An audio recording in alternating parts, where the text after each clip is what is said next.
歡迎大家收睇小伙子頻道。今朝早咧花咗半粒鐘時間咧，睇睇咧有啲咩名人高手嘅地址啊嚇，喺呢個叫做ETF 之前咧能夠 sell 到 news 啦，跟住咧金融危機所謂經濟衰退上年8月嘅時候咧入貨啦，喺呢個特朗普嘅就任之前啊嚇1月20號之前咧離場啦，而近來咧又開始入貨，究竟有啲咩名人高手嘅地址咧係連續贏咗好多次，甚至乎連贏4次啊，唔係講緊10粒20粒 Bitcoin，講幾千粒 Bitcoin 去買咧，究竟嗰個地址係咩咧？同埋近來嘅數據點樣啦？咁啊，同大家嚟個早上行嚟啦，有啲急啦，因為約咗人嚇。錄影時間咧，2025年嘅3月13號下晝嘅12點10分，Bitcoin 做緊83600嘅呢條非常之聲咧，想早啲睇到非常想睇晒成條片。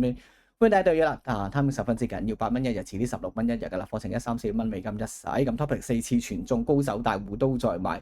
真係十分之緊要，因為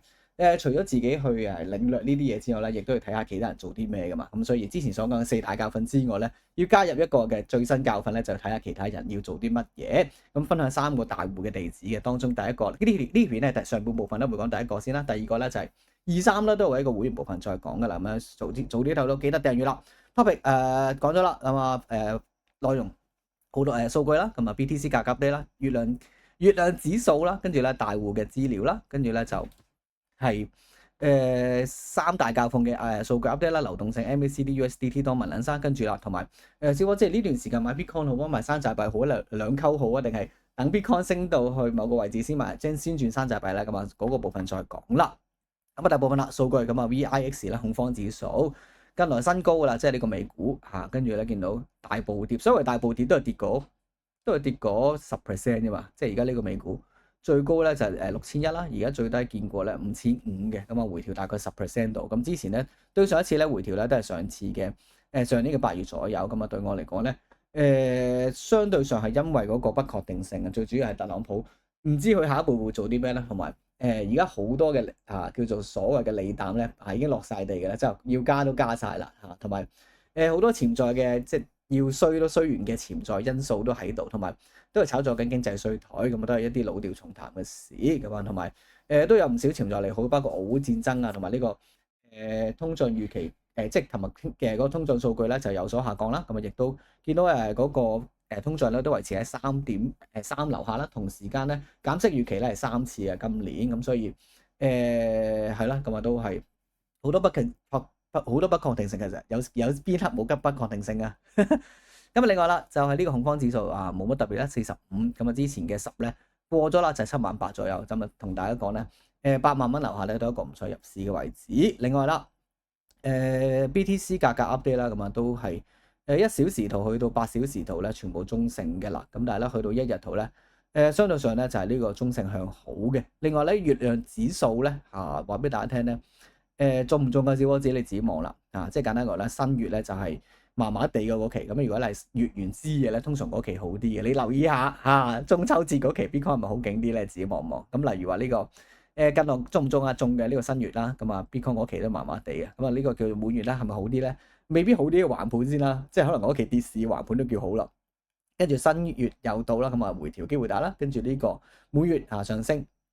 如此類推啦，咁啊睇下你自己撳翻呢個 Moon Face，跟住咧睇下之前中唔中咁啊？大概研究過咧，有6、7成中嘅。而下一次咧係幾時咧？就係3月14號。咁啊配合埋之前所講嘅流動性上升啊，MACD、RSI 咧都向好之後咧，咁啊希望咧3月尾會反彈啦，係嘛？甚至乎咧用翻流動性嘅相應嗰個位置啦，去到下個月4月啦，可能5月啦，可能有機會咧到達翻10萬甚至11萬以上都未頂嘅。哇！小伙子咁誇張唔係啩？一陣先講啦。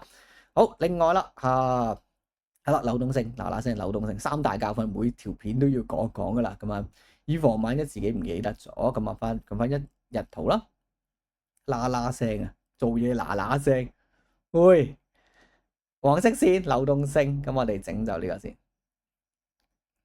咁啊，呢個紫色線一陣先講啊，緊要超重要指標嚇，一陣講好緊要咩啦。咁啊，我哋先睇翻。黃色線就係近來嗰個流動性咧有所上升啦，咁啊昨天條片啊，即係呢度有講噶啦，就話最好嘅時候咧有機會見115000嘅原因咧就係因為我昨天問咗 DeepSeek 啊，因為呢個流動性咧要有幾個特徵啦，咁我喺呢個 Patreon 喺呢個 Patreon 睇下先喺我嘅